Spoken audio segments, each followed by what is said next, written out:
Okay, so for the wedding at Cana, I've just got one detail that I want to address today, and that's that bit about new wine and old wine. In the story, the head waiter is surprised because Jesus' wine turned out to be better than the wine they started the celebration off with. And that's a reasonable reaction, because normally it's the other way around. You start with the good stuff at the beginning of the celebration, and then when people are a little too tipsy and a little too tired to care, then you break out the cheap swill. That's normally how it works. Now, there is a spiritual way to interpret all of this, with the same event. The story is saying, allegorically, that sometimes good old things need to give way to new things that are even better. I read that for the first time from a Bishop Faustus. He lived many centuries ago. And he was saying that in the context of law versus the Spirit of Christ. Okay?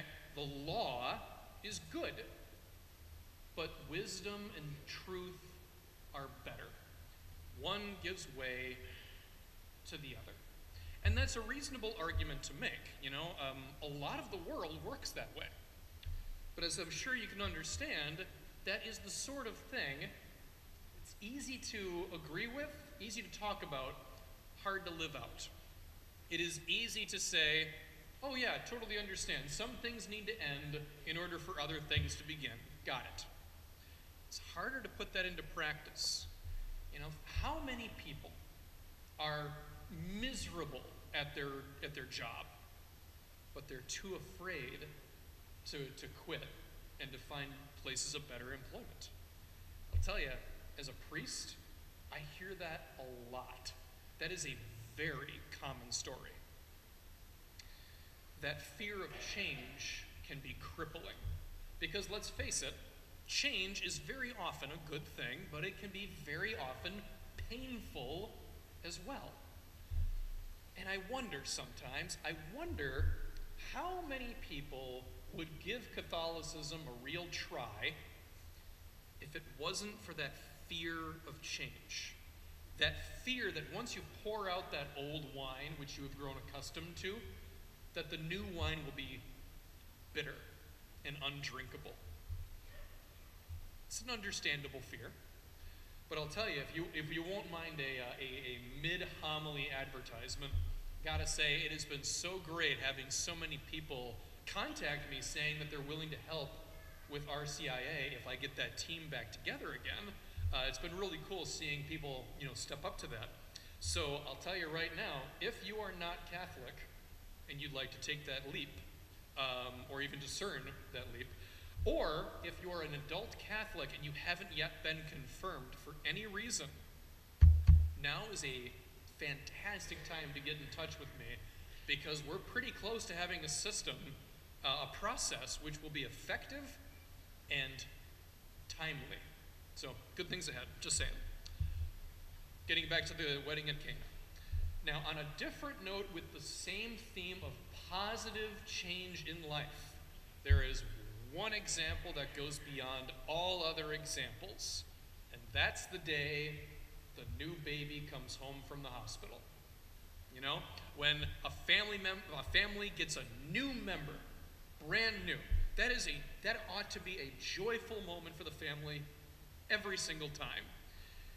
And I say that because it's no secret that people my age, or thereabouts, are terrified of having kids before they're ready. And one thing I think we could do a better job at saying out loud, saying in public a little more often, is that children add more to a family than they take away, because they infuse that family with new life. Babies are a ton of work. Everybody knows this. And babies are really expensive, because let's be honest, everything in life today is really expensive. But even so, I maintain that every one of us needs that multi-generational infusion of new life. So even for those of us, without biological kids, hey, we still need them in the community. We need them in church. We need them around the neighborhood, wherever.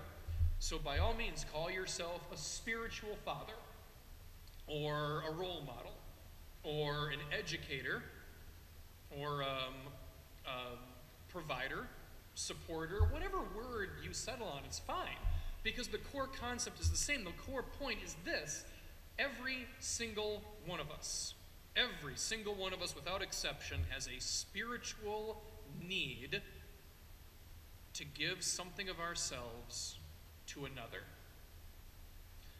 I saw that very directly when we formally adopted my sister Allison. Again, she's adopted from China. She was about 1 when she came home, because that's how long it takes adoptions to take place. And at the time, I was 21. So, a little 20-year age difference, no big deal. And that means that at the time, my other sister would have been 18, and my brother 15. And I will tell you, as soon as Allison came in the door, it was what I keep saying, that infusion of life. Everything was different for us again, because that house hadn't had a child in it, a baby, for well over a decade. And it was a positive change for all of us. And of all of us, the person that was changed the most was my brother.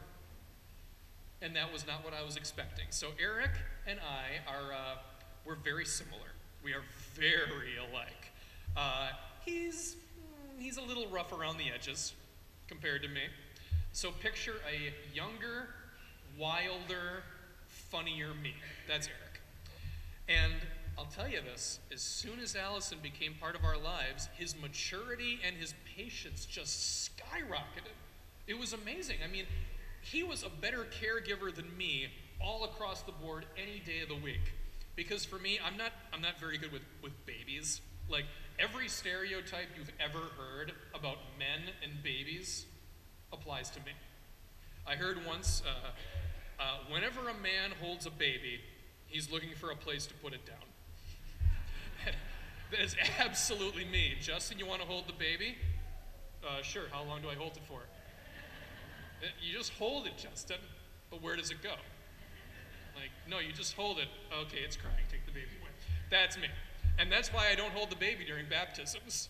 I tell the moms, every time we do baptism prep, your job is hold the baby. I'll do everything else. None of that applies to Eric. I mean, he was unnatural. And my theory is that Eric was the baby of the family up until that point.